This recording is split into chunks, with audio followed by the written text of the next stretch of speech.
Yeah, just there he is.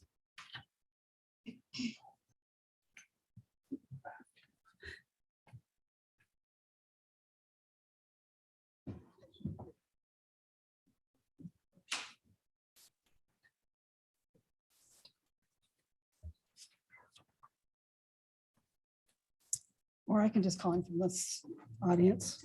Yeah, either way.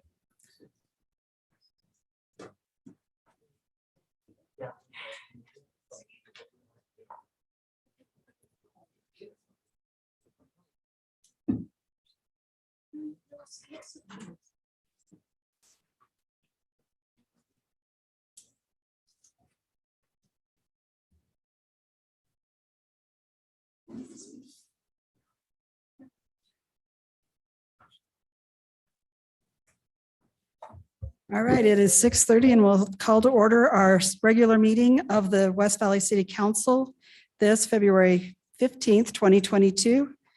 And we're in the council chambers in West Valley City Hall. Our roll call, all members of the council are present. And we'll have our opening ceremony by Council Member Don Christensen. Thank you, Mayor. You know, this last couple of weeks, we've gratefully had the opportunity of hearing our national anthem played several times as we keep stacking up in the gold medals. And it got me to thinking, what is the national anthem? We all know it was written as a poem. It had 4 stanzas when it was written. And that was in September of 1814. Francis Scott Key was an amateur poet. He passed it on when he was released by the British. He went back and finished it in the hotel he was staying at in Baltimore, and then passed it on to his brother, who had a friend who was in and I can't even pronounce the name of it, but it was a gentleman's club based in London. And they had a song that they sang, probably a drinking song, knowing the tenor of the times back then. And he put it to the music. And it says in this article that I read, although the poem has 4 stanzas, only the first is commonly sung today. And that's what I found too. We all know the first verse. Very few of us know the second or third. And the fourth one, they've just stopped printing. So it was recognized as a patriotic song. And finally, in 1889, it was written in 1814. So 1889, the US Navy adopted it as for official use. And President Woodrow Wilson in 1916 asked that it be used for his official occasions too. And finally, it was made the national anthem by a congressional resolution in March 1931. So it went through quite a bit before it became the national anthem. What I'd like to do is read the 4th stanza. And I took some music appreciation classes in high school and college, and I appreciate music by not using it because I can't make music. So I'm just going to read this stanza. Oh, thus be it ever when free men shall stand between their loved homes and the war's desolation.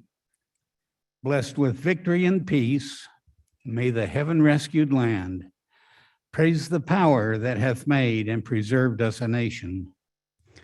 Thus, then conquer we must when our cause it is just.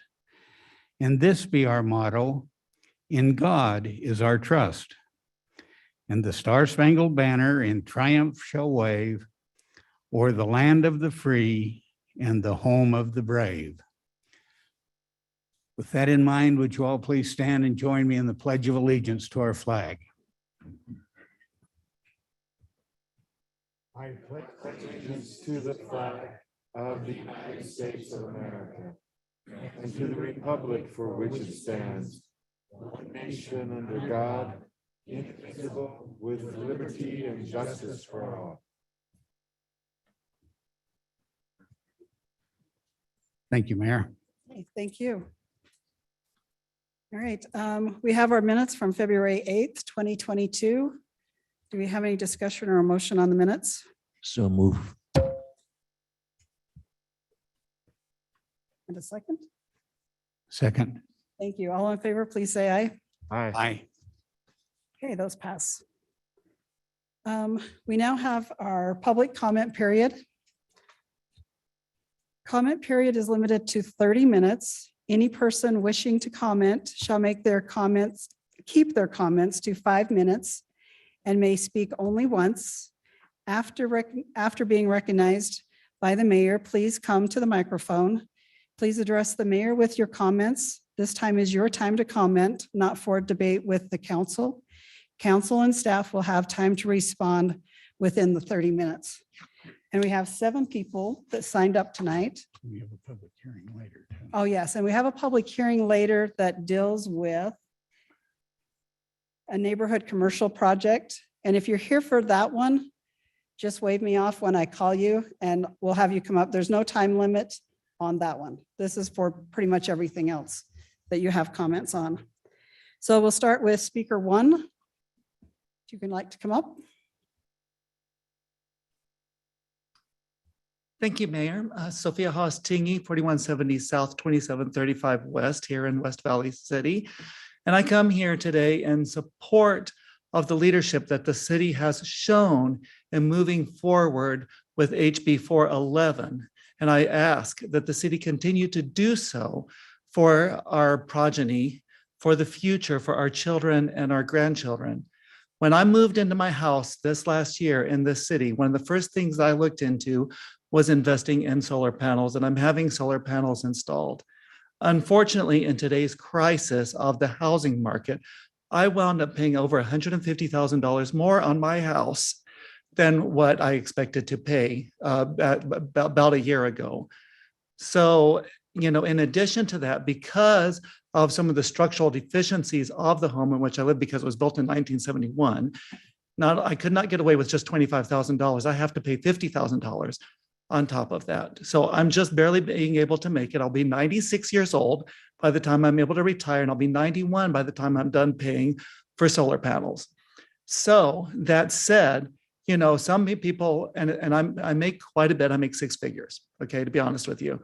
There's a lot of people in our community that do not make 6-figure salaries that would love to have, you know, some form of renewable energies to make sure that we're not contributing, or we're doing our best to bring a clean environment to our community and to our society, to our country, that we do what's best, something that our children, our grandchildren can look forward to. I would love to be able to, when I go to sleep at night, right, know that the energy that's coming into my home is clean, renewable energy, right? Not powered by coal, right? Not powered by oil and gas. It's actually clean. Right, I'd love to have my children also know that as well, that when they inherit the house, they know it's clean, it's sustainable, and we live our values. So again, I'm asking you, I'm begging you, please keep moving forward.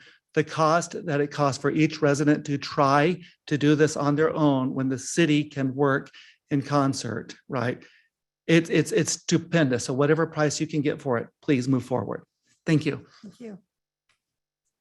We have speaker number 2. Thank you very much. Good evening. I also stand in support of HB 411. I do believe it is the best path forward for our city to get to our goal, our mutual goal 2 years ago, which they said we'd never get a resolution for, but we did a unanimous vote. And we can do the same thing again because it's the right thing to do for our citizens. Of course, Harmon's, one of our favorite grocers, neighborhood grocer, is supporting this initiative. Petzl, also many West Valley City commercial businesses, not just residents, are interested in getting their renewable energy through Rocky Mountain Power, because they're the monopoly, we have no other choice. And so give them that option. That's the best option forward. I'm in the solar business. I would love to sell everybody solar. Everybody does not buy solar. Everybody does not own their own home. Everybody doesn't have a credit rating that's sufficient to borrow against their house or assets. Solar has a place, but it doesn't have the ability to get us the whole way by 2030 or a few years after that. So I want to let you know that the HB 411, when it was first passed 2 years ago, was a mutually agreeable proposition by both sides of the aisle. 2/3 of the legislature in the House and the participants in the Senate passed this bill 2 years ago.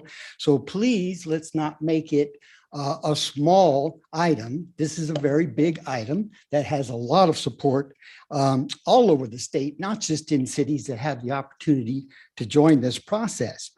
And so we're the second largest city. And this is a part of our leadership, I believe. It's time for West Valley City to come of age and step out into the public discourse on a higher level, because we are a huge part of this city.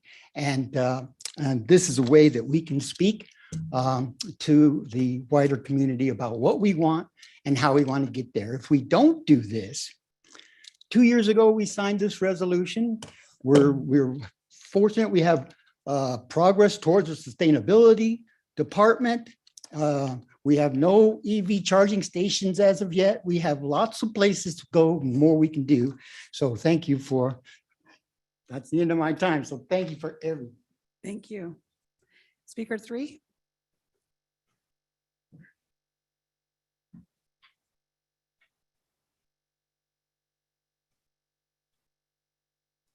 Hi. So I've been a resident of West Valley City in my neighborhood for 48 years. And I built or lived in 3 different homes in the same neighborhood because we enjoy where we're at. I know your dad, Dennis Nordfeld, and your mom were friends of ours.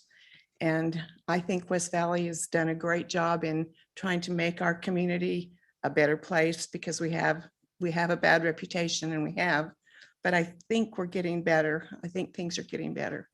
My concern tonight is Bangerter Highway.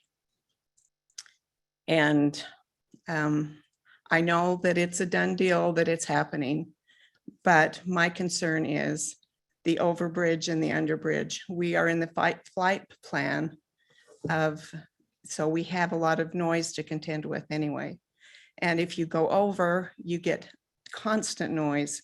Even though you have a sound wall, you have more constant noise from going over the highway than if you go under. You have less dirt and a mess in your yard that's going to happen for the rest of your life, which I'm getting closer to that other end. But there's a lot of people in our neighborhood that I wish they were here tonight, and they just feel like, why go? It's already been a done deal. And so I'm here to say South Jordan put their Bangerter underneath and didn't go over with. And I'm just asking that you look at, I know that it's an expense, we've been told that, and I'm just asking that you consider those people that we're going to have to live in that noise and that construction and that mess. And hopefully you'll look at what is happening to our homes that we've been there for so many years. Thank you. Thank you. Speaker 4. No, you're 5.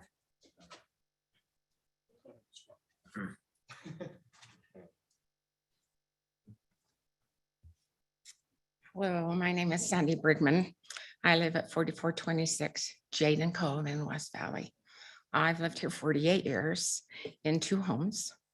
Our second home, my husband and the lady that spoke before me, husband and other husband, we bought property, we built a little cul-de-sac, we built our dream homes.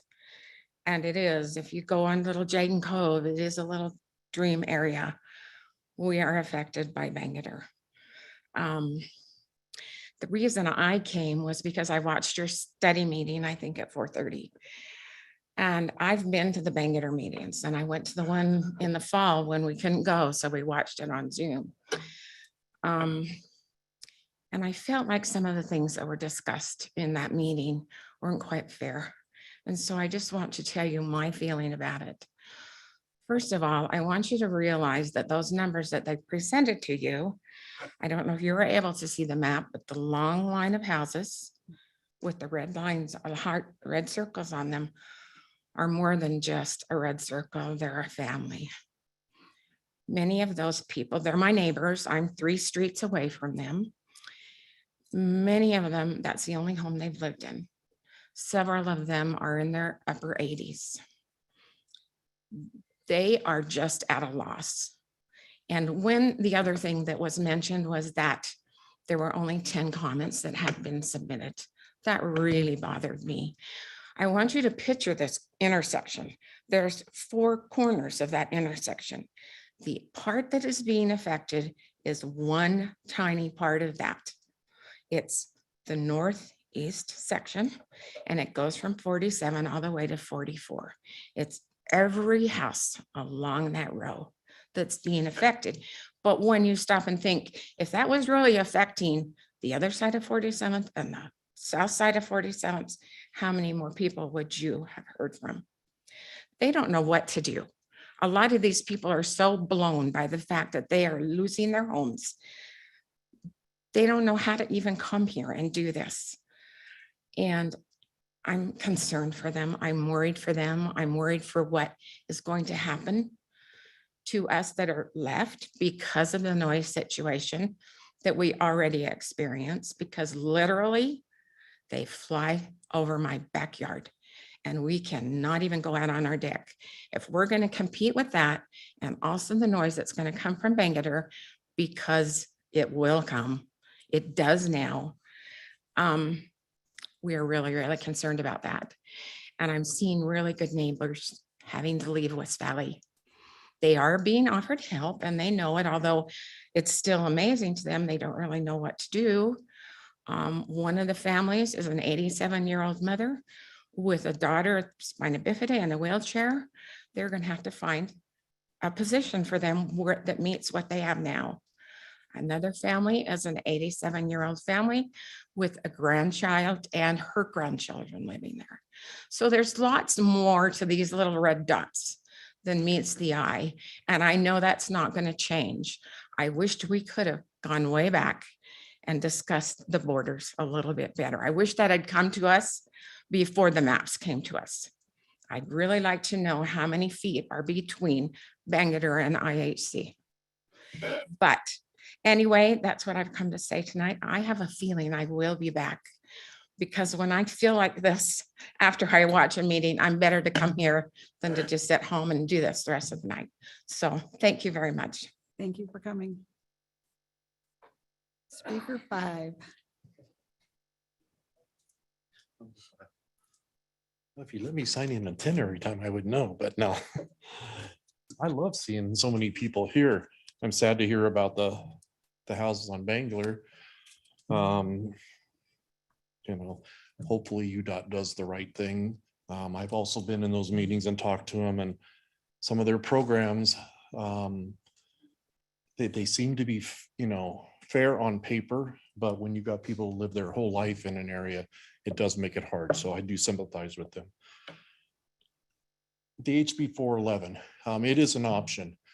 I was 100% behind it prior to hearing Nicole's thing about what the city's already doing. And in the study meeting, you guys talked about, we need a PSA put out with the numbers and the stats and where West Valley City, because we're on that path already without HB 411 in West Valley City because of all the stuff that they've already put into works. Yes, West Valley City, we could be part of HB 411, but to reach the promises that we made in the resolution as a city, we're already on that path. And if that information was to get out and people were to know more about it, it would help them to be more educated. And like I said, it turned me around. It was a great presentation and we didn't even get to hear all of it. She has more stats and stuff. And hopefully you guys will put it in the study meeting so everybody can see it. And maybe West Valley TV can do a PSA on it. CRC Valentine's Dance. CRC is the Community Resource Center for my hometown. We're guesstimating, we know we had over 500. We're guesstimating we had 750 to 800 people there. Huge, huge, huge success. I even have video of a council member out there dancing. I will share privately if they want to see it. No. It was great to see so many people out there in different cultures going out there and dancing and having a great time mingling, talking with people, all the different foods that were brought. It was so fun. And then I learned a new thing today from our parking people, ticket stacking. We don't do it anymore. What is ticket stacking? It's, from my understanding, is if they ticket a vehicle, the next day they come by, if the vehicle's still there, they will not put a second ticket on it. My question is, why not? If it's still illegally parked the next day, or 2 days later, or 3 days later, now it's in violation of the 72-hour rule, why aren't we ticketing them? So somebody's made that another decision, just like the 5-foot rule. It's, in the ordinance, there is no grandfather clause or clause that says the resident can't, just because they live there, they can park in there. Again, if you guys want to change that as the governing body, that's your privilege. But there's decisions being made by others. And now this ticket stacking, our parking guys won't double ticket, triple ticket, 72 hours, pull it out of there. I called in on an unattended trailer parked the wrong way on our street, which is a safety thing besides being wrong, on a Wednesday. The email that I got back said, well, I'll look at it on Monday. And if it's still there, then we'll have it towed. That exceeds the 72 hours. It's several days in there. Yeah, luckily it was moved Friday. They finally saw the ticket that was on there. But I think if a car is in violation for several days, they should be ticketed for each day. I don't want them every hour when they come by. No, but it's the next day, that should be a new violation. Somebody's made that decision and passed it down. No more ticket stacking. All I got. Okay, thank you. Paul Nichols. Paul Nixon is a friend from 30 years ago. Who knows where that came from?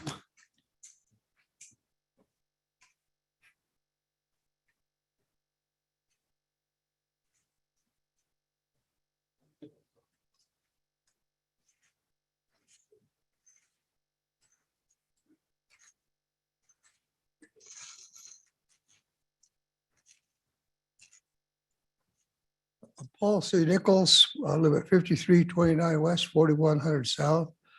I have the neighbor's tree hanging over my yard with one big limb still dead. And I talked about taking the others out, but that one on top, I wish they'd get after that. Thank you. Thank you. All right, speaker 7. Kevin? Sorry. You probably didn't get the spill at the front. That's good. Yeah, I wasn't sure what number I was. Hi, Mayor. Hi, council members. Good to be here. My name is Kevin Nguyen, resident of West Valley, and also coordinator of our Healthy West Valley Initiative and Coalition. A couple of our council members do serve on that group as well. Just here to share a little bit about a possible grant opportunity that we've had. So as the Healthy West Valley Initiative, our goal is to improve the health and wellness of all community members here in West Valley, working on a wide variety of different areas, from mental health to nutrition to connecting people with resources. And there's been an opportunity from a nonprofit organization here in the state called Get Healthy Utah to be able to provide $8,000 worth of funding to pilot the Health in All Policies project. And essentially what this is looking at how we can be able to better look at policies across the board, whether that's housing policy or neighborhood improvement policy, any sort of policy and recognize the health implications behind those policies. Because we know health is just more than going to the doctors, right? Your health is based on your neighborhood, where you go to school, where you work. All of those play a huge role in your health. And in the public health world, I work in public health, those are called the social determinants of health.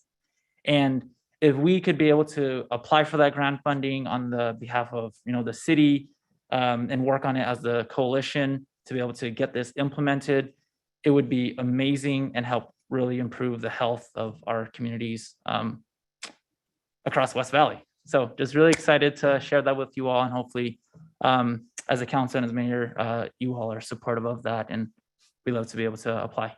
So thank you. Okay, thank you. All right, we have one person online. So whoever our tech person is to facilitate that for us, I'd appreciate it.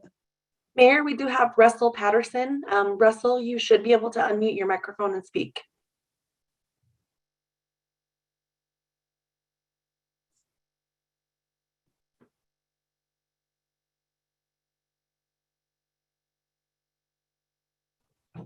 Not sure if he's having technical issues, but it looks like he is still muted.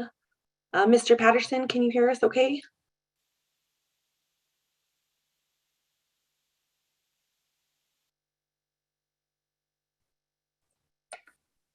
Doesn't look like that. Doesn't look like so. I will email him, Mayor, and see if I can get that through, but Okay. I'll let you know of any comments that he may have.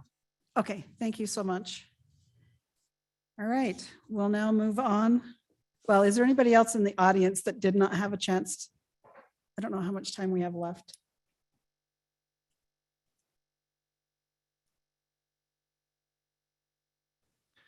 Daryl Curtis, 3860 South Parsha Drive. I just wanted to reiterate again with the underpass on 47th.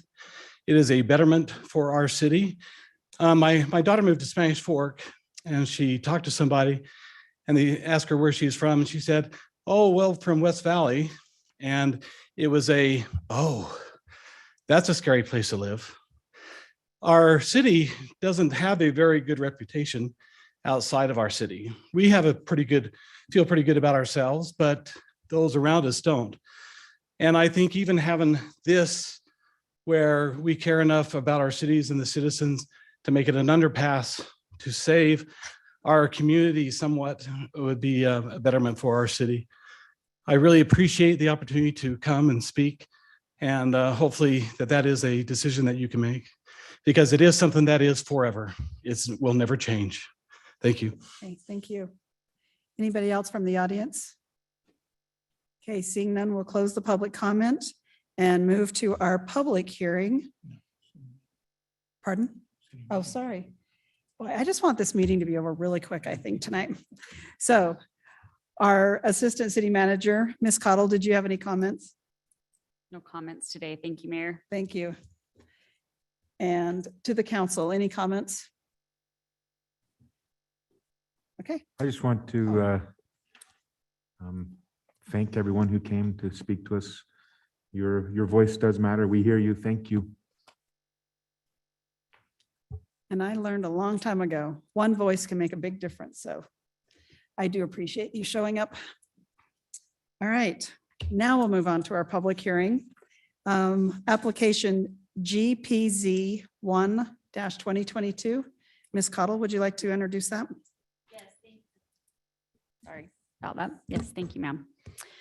This is an application for a general plan change and a zone change from neighborhood commercial to general commercial, which is a C1 to a C2. This is located on 5600 West, approximately 40th South, 4100 South, two separate properties.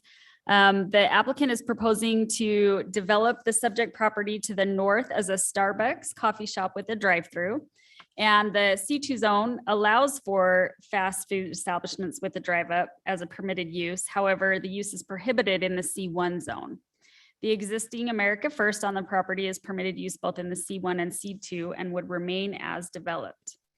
As you'll recall, the council had a question last week at study session with regards to the addition of a time limit on the drive up window. So if the application is approved, the requirements in section 77111 would apply because the east property line is the residential business district. And that requirement, I'll just read it quickly into the record, says where fast food establishments with drive-up windows are located adjacent to a residential zone or use, the other board speaker, order board, speakers and pickup window shall be located at least 50 feet from the nearest residential property line, and any sound emitted from the order board, speakers and pickup window shall not be audible from the nearest residential property line between 10 PM and 7 AM. So that would be in the zone, no need for a development agreement to have that apply to the facility. Okay, thank you so much. Do we have any questions or comments from the council? Just one question. Were there any feedback or input from either the AutoZone or the credit union about this installation? Thank you. Not that I'm aware of. Let's have Steve Pastrick just comment on that to be sure. Steve, have you had any feedback from the AutoZone or the America First? No, I have not.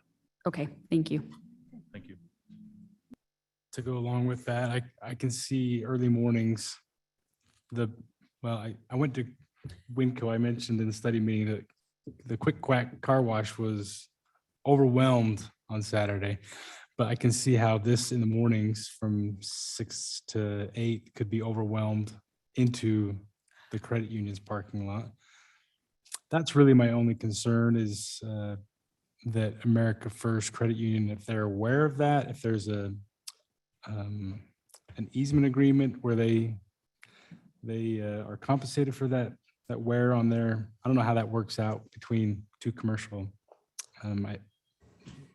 Sure, Steve, do you want to address that? Did you hear the question? Okay.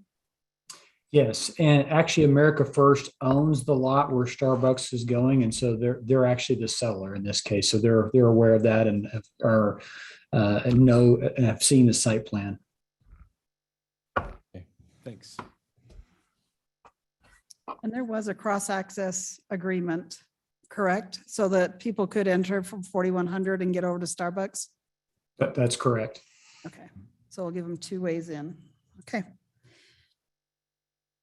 The other part of this is it's not a sit-down Starbucks.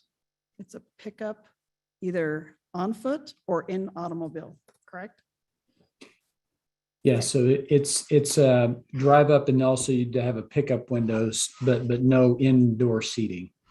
Okay, thank you. All right, we will now open the public comment period. Anyone wishing to speak on this item may come to the microphone and give us your name and address.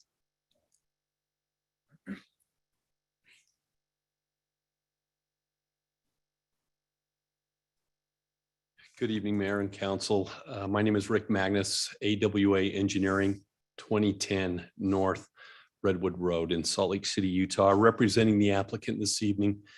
I first would like to comment and just thank staff. They've been very helpful, and I'm so appreciative of them in navigating through this. Yes, the credit union owns this parcel. They are very much aware of what will be going in place here. It is a tricky little parcel, skinny and long, and this is going to be just a perfect use for this. In our site plan that we submitted to for this application, we have, it's kind of like 2 drive-throughs, 2 order boards coming to one, and you can queue in about 16 cars all on the property of the Starbucks before it even starts to even end up near the northern boundary line of the credit union. We have in place a couple of things about noise. It's always about noise, and there will be operations that start about 5:30 or 6 in the morning. We don't want angry drivers out on the road in the morning without their coffee and beverages. So what a few of the things that Starbucks does just standard is their order boards. They use a technology that takes in all the ambient noise in the surrounding area and only allows 15 additional decibels for the order taking, and then it quickly drops off. As that audible range starts to travel across the property, two things will be happening. It's 50 feet away from the adjacent property line to the east. And so you're going to have a diminished effect of being able for it to be audible. And then the continuation of those concrete panel fencing, that will be continued along this property as well as what you're familiar with on the credit union property on that east boundary. So between that, these noise attenuation measures will definitely diminish that audible being able to be, that's quoted in the code that was stated earlier this evening. We concur with staff recommendations, and I am here just to answer any questions that you may have. And just to clarify also, yes, it is either walk up or drive up. There will be some outdoor, a few outdoor seating things for, people to sit, because that's what we do in this valley in the summertime at least, but it is sit and drink. But this really is a great opportunity to utilize this property and have something that will generate a little bit of, taxable income to the city too. So anyway, I'm just here to answer any questions that you may have. Okay. Council, any more questions? Okay, thank Okay. you so much. Thank you. Is there anyone else wishing to speak on this item?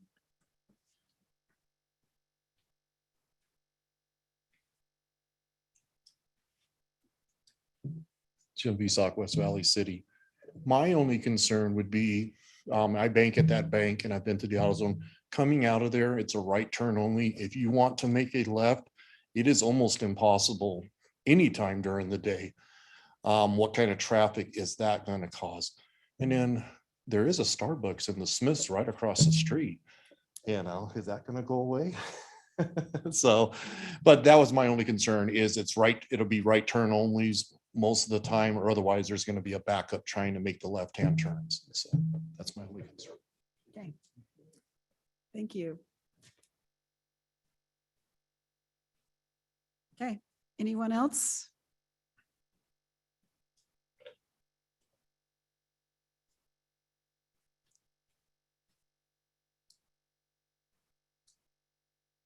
Hello, my name's Eric Garcia. I came today just to visit a friend who wanted me to listen in, but hearing the Starbucks idea, I can't help but give input.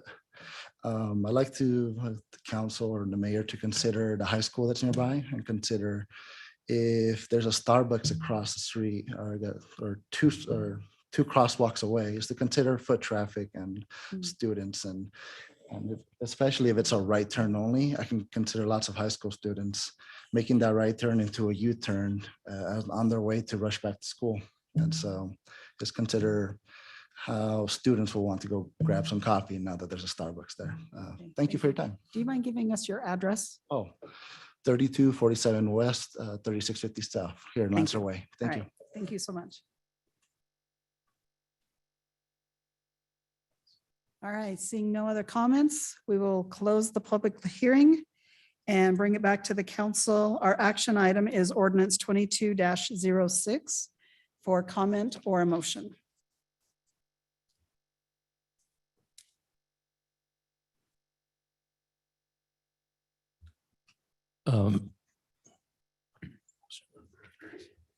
This one here, yeah.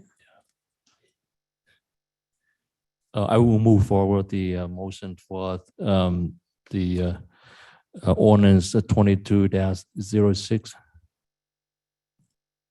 Okay, do we have a second for that approval? Second. Thank you. We have a motion, a second, and we'll turn the time over to Ms. Kamic for a roll call vote.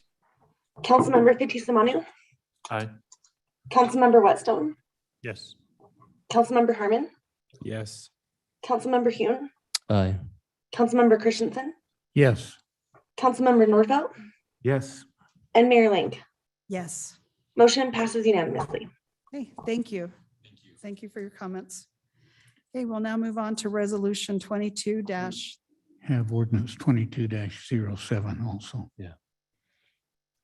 I would move for approval of that ordinance, Oh, which thank you. changes the Sorry. zoning map. Two different papers and I'm not doing well. Second. Thank you.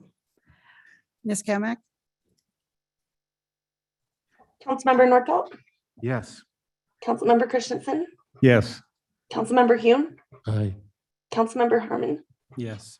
Councilmember Whitstone, Yes. Councilmember Fitzie Umanu. Aye. And Mayor Ling. Yes. Motion passes unanimously. Okay, thank you. Now we'll move to resolution 22-35. Ms. Cottle? Yes, thank you, Mayor. This is a resolution authorizing us to enter into an agreement with SRS, which is a group that provides the backbone to the CPACE program. As you'll recall, we were the first city in the state to issue a CPACE bond. We did that with Hunt Electric here in the state. So we recognize the value of the project and the program. It does come with some administrative lifting that happens, and SRS is the state provider. So currently we were getting our provision of service through the governor's office. They've shifted to this provider and have offered us the opportunity. Last week, the question was asked if the costs were the same. So there's no cost to the city. The costs are all borne by the end user, and the cost is the same, both with this contract and the prior contract provider. So that's this resolution. Okay, thank you. So I'll turn it to the council for comments or a motion. I move for approval of resolution 22-35. Second. Thank you. We have a motion and a second. Ms. Kamic, would you take the roll call vote? Councilmember Fitzie Umanu, Aye. Councilmember Whitstone, Yes. Councilmember Herman, Yes. Councilmember Hune, Aye. Councilmember Christensen, Yes. Councilmember Nordfelt, Yes. and Mayor Ling. Yes. Motion passes unanimously. Okay, thank you. We'll now move to resolution 22-36. Ms. Cottle? Thank you. This is an amendment to an interlocal agreement we have with the Greater Salt Lake Municipal Service District, which works on the unincorporated county side. It's not necessarily the right thing to call, but the metro area and the adjacent part of 4700 South. And this is in relation to the rebuild and reconstruction of 47th between 4000 West and 5600 West. This amendment deals with the various parts of that need to be amended so that we can share the costs for that reconstruction. As you'll see, the cost for this is being funded out of bonded transportation funds, which funding for that bond comes through the state to the city. All right, thank you. We'll now turn it to the council for a motion or comments. Mayor, just a quick comment before a motion, and just for the benefit of those who may have not attended before, if it feels like we move pretty quick through these items or ask very few questions, that is because these items have come up in study meeting sessions before, and so everything has definitely been hashed over or discussed with chances to ask questions of experts, et cetera, before we come in and vote today. So I remember the first time I came to this meeting and I was like, oh, these guys don't even discuss stuff, they just vote. With that, I'll make the motion to approve a resolution 22-36. Second. Thank you. We have a motion and a second. Ms. Kamic? Councilmember Nordfelt, Yes. Councilmember Christensen, Yes. Councilmember Hune, Aye. Councilmember Herman, Yes. Councilmember Whitstone, Yes. Councilmember Fitzie Umanu, Aye. and Mayor Ling. Yes. Motion passes unanimously. Okay, thank you. We now have two items on our consent agenda. They're both pretty normal, routine, but I'll turn it to Ms. Cottle just for some explanation. Sure, just quickly on the first, this is the former Granger Medical Building on 3725 West, 4100 South. And as the improvements on that building are being made, it has triggered some improvements that are required by the city on the landscaping. However, due to the construction in that area and the likelihood that that landscaping would quickly be undone, this delay agreement sets that out a little bit longer so that we can get through all of that construction, figure out where the final lines are, and have that new landscaping match those lines so that they're not doing double duty and we're not ripping out new landscaping. Thank you. And then our purchase agreement and warranty deed. Oh, yes, thank you. I'll just go straight to that. This is a purchase agreement and warranty deed. Thank you, Mayor, for right-of-way purchase located at 4640 West and 4400 South, $550, and relates to improvements in that area for ADA ramp and facilities related to that. Okay, thank you. So any comments or a motion from the council? A motion to approve 2 items on the consent agenda. Thank you. Second. Okay, we have a motion and a second. Ms. Kamic? Councilmember Fitzie Umanu. Aye. Councilmember Whitstone, Yes. Councilmember Harmon, Yes. Councilmember Hune, Aye. Councilmember Christensen, Yes. Councilmember Norfelt, Yes. and Mayor Ling. Yes. Motion passes unanimously. Okay, thank you so much. We really do appreciate when you come and give us your comments. They do not go on deaf ears, so thank you for attending tonight. And we will now entertain a motion to adjourn. Motion to adjourn. Okay, all in favor, please say aye. Aye. And we are adjourned. Thank you so much.